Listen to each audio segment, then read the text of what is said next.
Hello and welcome to I've Got This, and welcome to our Resilience Matters LinkedIn Live. It's lovely to be here and to have the opportunity just for Kathy and myself to have a conversation about some of the great speakers that we've had in the last month. I mean, really, I have learned so much. I don't know about you, Kathy.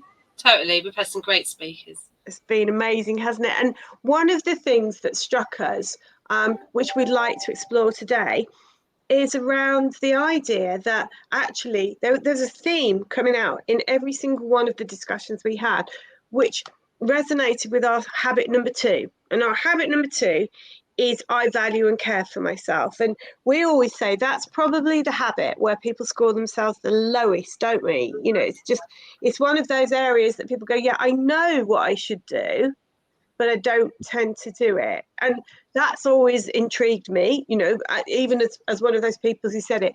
So we could see that theme coming through the whole thing. So if we start with Georgina, and she did like a brilliant piece, and if people haven't watched it, she did a really excellent piece around going for jobs, whether you are starting off in your career or whether you're later on, and how important it was for you to have that mindset that says, you know, I know my worth, I know my value. And, you know, that was such a great message for, I think, people of any age, that when you're going for the job, really appreciate what you're worth. Yeah, definitely. And I think, and it's really hard, right, not to have imposter syndrome, I think, in some of these things, you know, and saying, oh, I can't do that bit. But actually to go in with that self-assurance and confidence, actually they're lucky to have you. What a great mindset to have, you know. And that mindset then, you know, gives people the confidence in you, you know. And I think some of those tips that she said around go in and understand your strengths, you know, that's whole self-awareness. You don't focus on the bits that are going to be a stretch and, you know, you've got to learn. We're always learning every day, you know. But particularly, you know, they say skills you can learn, anyone can learn. It's about capability, that potential, you know, that mindset and attitude. And what I really liked about it was that whole thing of, you know, write down what your strengths are so it comes to you really quickly, because that not only helps you articulate that, you take something from that and you have that confidence as you go in, you know, to know we all have strengths, right? We're all different. Yeah, it's that little reminder all the time of, look, these are the things I can do. And we hear it all the time, you know, that when people talk about, well, I don't realise like how much I'm capable of until I stop and reflect on it. And I did some Googling, as is my wont when you start to explore these things. And I've explored it before a little bit, but yeah, I wanted to revisit this whole idea about, like, when do we peak in confidence? And, you know, sort of like, how does it work? And what it basically says is that men peak in their confidence before women do. So men peak in their confidence late 30s, early 40s. Women, the peak, it's a bell curve kind of thing, and women peak slightly later. But what is interesting, I think, is the two ends, the two parts, sides of the bell curve, because, you know, on the one hand, you've got this sort of like confidence starting to fail people as they get older. And as somebody who is coming up to, dare I say it, 58, you know, I'm conscious of this, because apparently your confidence starts to wane. And, you know, there's a lot of stuff around, is that because society starts to think as you get older you can't learn new things? Literally, there's that phrase, you know, you can't teach an old dog new tricks. I mean, that is not true. We know that now. Neuroplasticity says the exact opposite, that we can always learn new things. But, you know, you can see it on that side of the bell curve. And then the other side of the bell curve is, you know, as youngsters start to build their confidence, what is out there that helps them build it, and what also is out there that can sort of like demolish their confidence, you know, social media and things. You know, it concerns me sometimes that, is there enough of the positive stuff to help the next generation get to that point when they have got great confidence in their 30s and 40s? Yeah, and you know what? I think the environment affects that so much. I mean, I don't know about you, but I've been in roles where I felt valued and I'm flying and I'm like, yeah, I'm talented, I'm brilliant. And you can get in a different work environment, same person, still with the same skills and capabilities, yet you feel small, you don't feel good enough, or you're looking at your peers around you. So I think, even your peers and your leader have such an impact on how you feel about yourself as well. Mm. I mean, I thought about it when you just said about that interesting, the fact that women get maybe their peak later. I truly believe having children makes a difference, not to everybody, obviously that's a generalisation, but having 4 loads of maternity leave, I know how I felt going back to work and trying to juggle everything.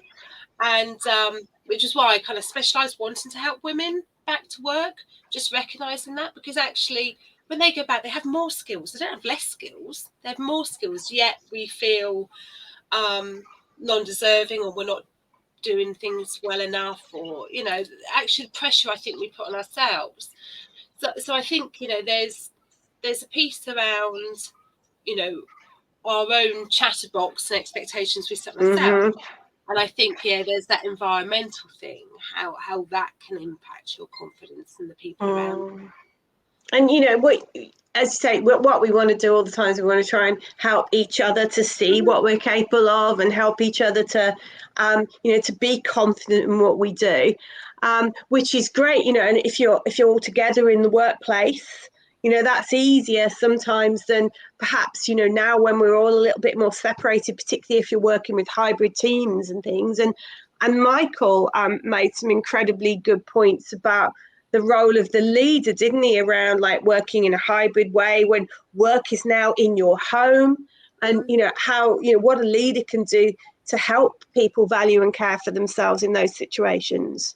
Yeah, no, totally. And I think that's so important, and it's interesting what you say about a hybrid world, because from a confidence perspective, isn't that harder? If you've had a bad phone call, you come off a call and you're worrying about it, you could laugh it off in the office, right? Or you're not quite sure what you're seeing. So totally. And I really liked Michael's attitude that he had on his team, saying that actually it's always should be health first, family, and then work.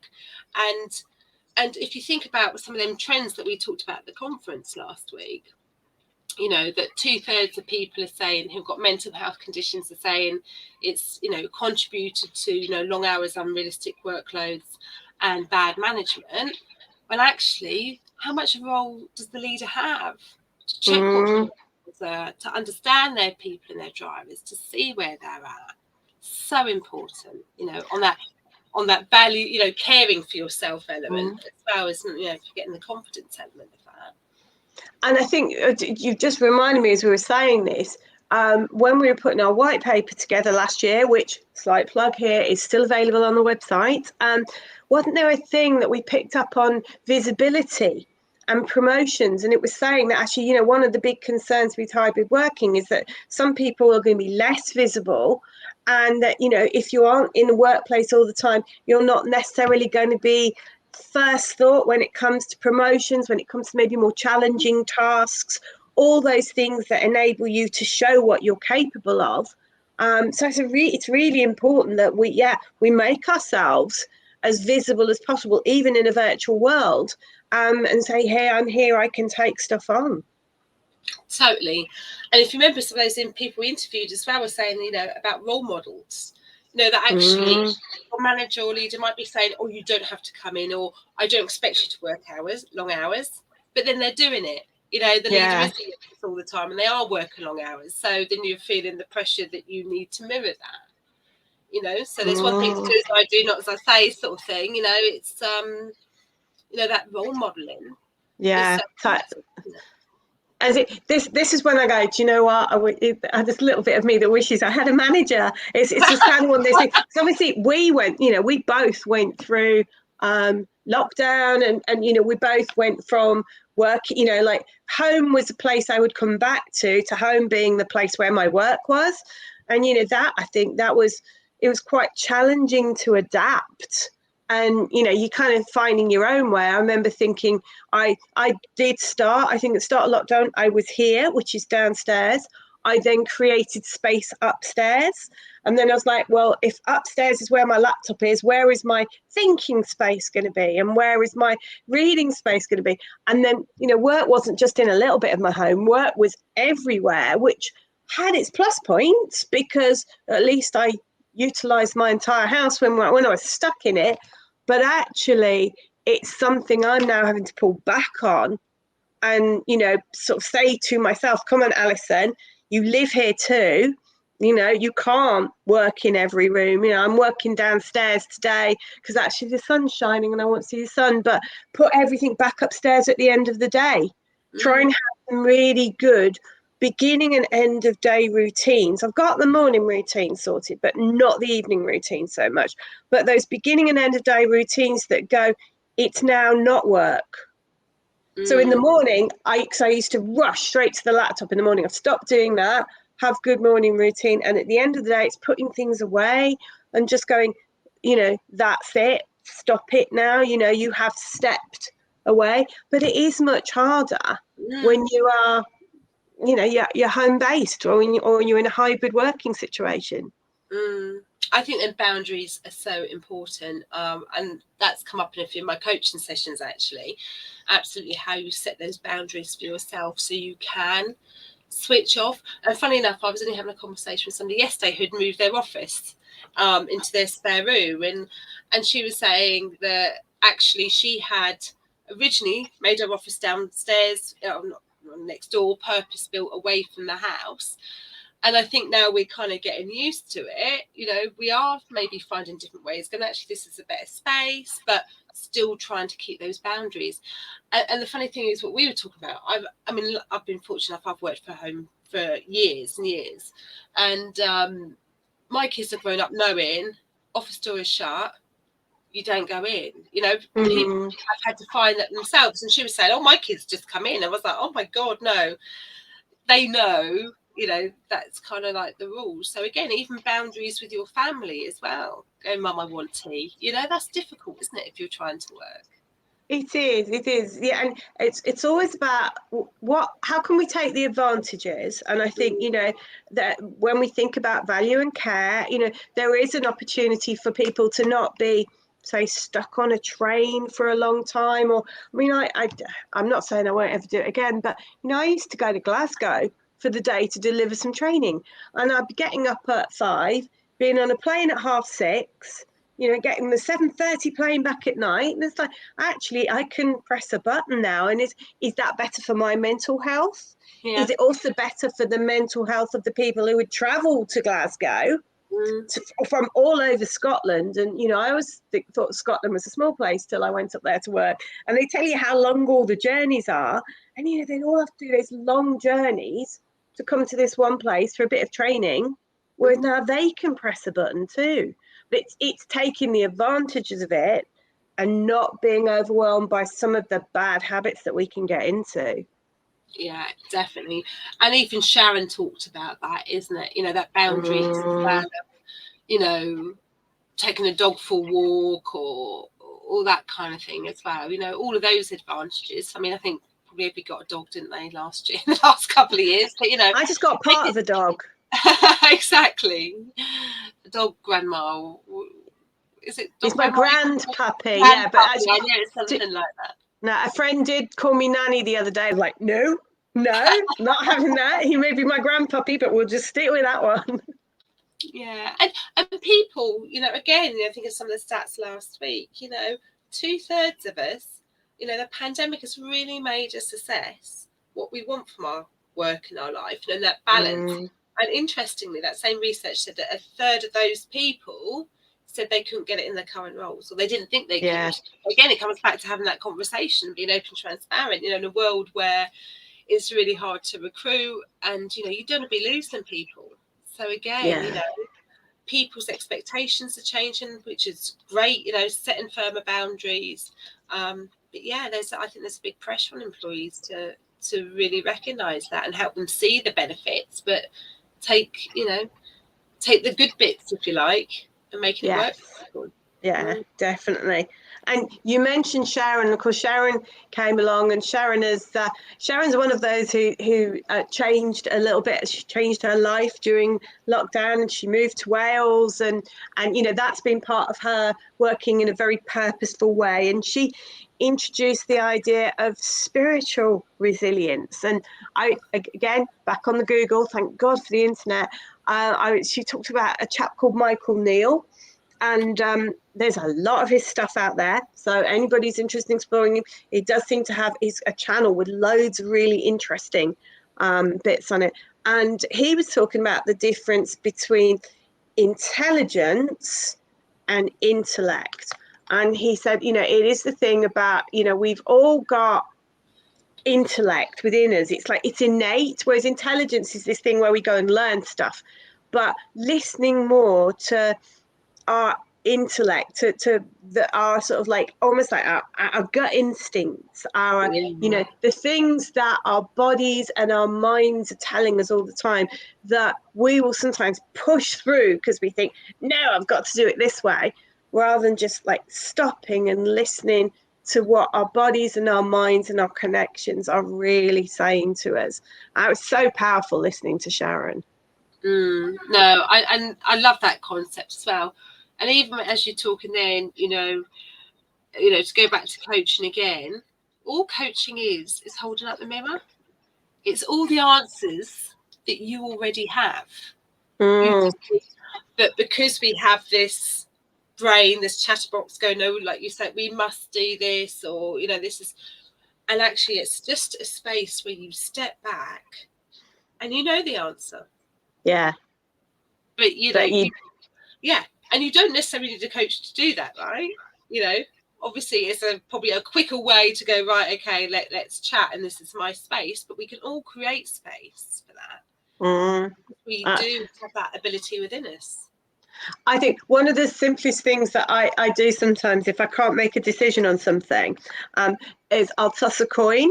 And you toss a coin not to work out what you're going to do, but to see which side it's going to land on and how you're going to react. Because if it lands on one side and you go, actually, that feels great, super. But if it lands on one side and you go, oh, actually, that doesn't feel right, then and it's like the tossing the coin is how you go back to listening to your gut and listening to how you feel. And one of my favorite facts is there are more neurons in our gut. There are enough neurons in our gut to make a cat's brain. Wow. Yeah, so there's the same number of neurons in our gut as there is in a cat's brain. So therefore we have the instinct of a cat in our gut every time we have a gut feel. Yeah, and I read somewhere, I think I might put it on LinkedIn actually, that actually the cells as you're being made are the same cells as the brain. So there is actually a thing, that whole gut instinct. And I think I said in capacity of my son has kind of not been at school since Christmas, been poorly. The first thing any specialist will say, because it's all to do with his gut, is how are you feeling? Yeah. And they always say to me, 9 times out of 10 when we have children admitted, it is psychological rather than physical. It's very rarely appendix or anything like that, because they can't recognize that maybe they're feeling stressed or anxious or there's something. They recognize it with stomach ache, Yeah. For that very reason. It's fascinating, isn't it? It's cool. We are interconnected. The mind, the body, the spirit, all of that. It's all connected together, isn't it? So yeah, it's very easy to isolate it and just talk about one part of it. But actually, yeah, from a holistic perspective. And actually, thinking of holistic, we've got a really interesting discussion next week with Jackie Price from the Cancer Support Centre, talking about a little bit about holisticness. From that holistic perspective, we have to work with it all together and pick up the signals, whether they're coming from our physical attributes or whether they are things that are happening in our mind. Yeah, totally. And that is why I think value and care is very much our second habit, because it's like, okay, we have to start with the growth mindset of habit 1. But yeah, for us, that second part of it, of really sort of understanding how to value yourself, how to have confidence in yourself, and how to look after yourself and make sure that you prioritize yourself. And when we were talking to Francis, I think it just struck me so much about this whole thing about sleep and how we don't prioritize sleep, we don't prioritize rest, we just soldier on. And I'm not gonna point fingers, I'm just gonna look at you and go, we soldier on, don't we, Kathy, sometimes?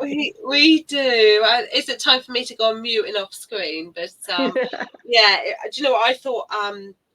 She was fascinating, you know, that whole sleep thing and how that does affect how you function and how you are. As I say, I thought she was really interesting, you know. And again, talking about your body, you know, if you've got something on your mind, how that will disrupt your sleep, you know. Yeah. And you know, again, because your mind's trying to process something, and ways to kind of switch that off. I thought it was really interesting. I know I don't prioritize sleep enough, and in fact, of all of our 6 habits, this is probably the one that is definitely a development for me. You know, just because we've done the programs, you know, we're still human, right? It's still something I have to work on a lot. Now you see, I'm slightly different, but mine comes totally from the fact that I love sleep. And if my mum was still around, she'd tell you like all the stories. My sister would be like arguing about going to bed. She wouldn't, you know, absolutely didn't want to go to bed. She wanted to. I'd be like, when can I go? You know, literally like 6:30, 7 o'clock at night. I'd be like, can I go? Because and I love like a bedtime routine. I love to read my book. If I don't get to, I bought 5 books about a month ago, and I'm getting to the end of the last page. So if anybody wants to give me any book recommendations, please do, because they're not workbooks, they're fictions. I just love it, and I love like having a little read, and then that takes my mind to a different place. You talk about like if you've got some worries and stuff. By reading my book, the worries have gone because I've got this lovely story that I mean.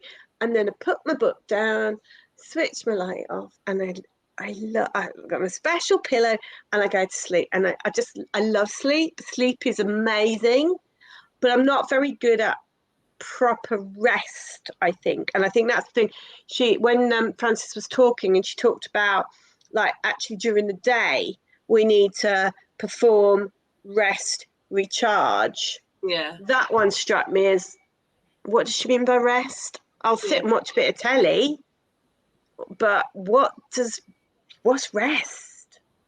Yeah. I don't know, what was your thought on that? And yeah, no, funny enough, I thought the same, because like she said, with Olympians, they don't say just train. Rest is so important, and not just sleep, but that resting piece. And see, it's funny because I always think if you're not moving, that's physical rest. So if you're watching TV, that's got to be good, right? It's no different to reading a book, I would say. But you see, I have this really bad habit. If I'm watching TV and I could be knocking a few emails out at the same time, why not? Which is a really bad habit. In fact, my daughter said the other day, I've been really ill the last couple of weeks with just colds and COVID and things. And I just, and I for the first time, I didn't have my laptop out while we watched a film. And she went, "You haven't got your laptop out." I thought, isn't that terrible? What sort of role model am I? Thinking, something wrong with this picture. Mum's just sitting here. And it did make me think, talking about boundaries like earlier, right, leave your laptop in your office, you know. Yeah.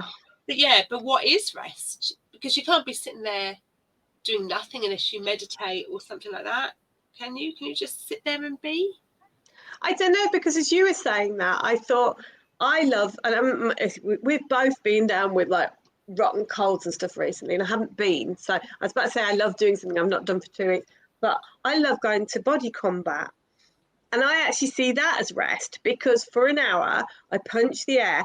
I find it actually ridiculously mindful, because if anything happens, if I think about anything other than punch, cross, swipe, if I think that anything on that, I lose track, and I tend to fall over. So I think, is that rest? Maybe it's that kind of stuff. Maybe it's different things for different people, but yeah, I would say my space for my body combat twice a week is definitely something that recharges me, because that's the idea after the rest, isn't it? Is that you have a recharge, and I definitely get a recharge from it. Yeah, no, definitely. And I guess it is that, I mean, obviously love to have people's comments on this, what is rest? But, the sleeping thing is, like you say, you kind of get that. And she even said about monitoring your day, which I thought, and in fact, funny enough, I done a really good exercise recently where you done a pie chart and you really thought about where you spent your time during the day, at work, kids, socialising, sleeping, just to start noticing patterns and things. But then they took a little bit further and said, what would you like your pie chart to look like? And, and maybe there's something in that, not just to then see actually how many hours of sleep, but how much rest you have in there. And maybe that rest is just the things that bring you joy, and making sure there's a piece of your pie chart in there for you. Yeah, whatever. Yeah, what brings you joy? Yes, because joy must be rejuvenating. We're thinking about things that will lift you as a result. And so, like cooking. I love cooking. Don't like washing up. So that's definitely not rest. But cooking, creating stuff, that that can lift and bring joy. So maybe rest is about things that lift you, or just send you in a positive direction. But yeah, I think this is an area we need to explore more. And just to close off, I think that sleep element that Frances talked about, what I really liked was about, and it comes back to boundaries, the relationship with your bedroom. Actually that mindset. And I can remember that, being really comfortable going, this is rest. I'm not going to take my laptop in. I'm not going to do my devices before I go to bed, which obviously my children really chuffed at after that live and me telling them they had to keep their devices away. But yeah, so there is that piece about that relationship with the bedroom. And when I really struggled with sleep in 2020, somebody said to me, you're going to bed going, oh, I'm going to have bad dreams, I'm never going to sleep tonight. Flip that and say, I cannot wait to get a full night's sleep and wake up feeling recharged and refreshed.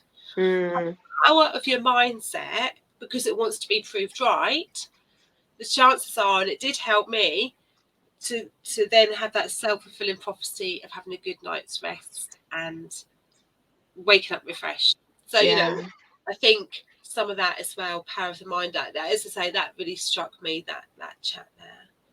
And I think that one of the other things we talked about with Frances, which I would always say when it comes to sleep and rest, is there is a leap of faith here for people who are busy. People have, we're all busy. We all have very full lives. And to ask somebody to stop, to be better and to be able to get more stuff done, it's kind of counterintuitive, isn't it? But that leap of faith is really worth it, because in our lives, it should very much be about quality, not quantity. So it's not about spending all hours God sends on stuff, but it's about when you have got time to do whatever you're doing, that you've recharged and you have the energy to do it. Yeah, and be present and enjoy it, Yeah, totally. No, but as I say, I mean, we had some great, speakers, and our thanks do go to Georgina, Michael, Sharon, and Frances. Really gave us different perspectives, and obviously we do weekly lives. So if anybody in our network has an interesting story or a new perspective on things, we'd love to hear from you and interview you. Our reason for doing this is that we just want to help people. We run a very purposeful business, and we always say if we just help one person live a more fulfilled life, then that's our job done. That's kind of what we want to do. So if anybody does want to, please do reach out to us. We can contact us through our website, which I'll put up now. I've got this.co.uk. Always great to connect. As I say, I think from this chat today, and I think our speakers this month, what resonates with me is that our second habit, valuing and care for yourself, that's about the confidence or really looking after yourself, is so important. So Definitely. So important. But yeah, it'd be great to hear from you. If you go on our website as well, we have 101 ways to build mental strength, which is free. So please feel free to download it, and there's something there for everybody. So that's great. Take care. Okay, see you later.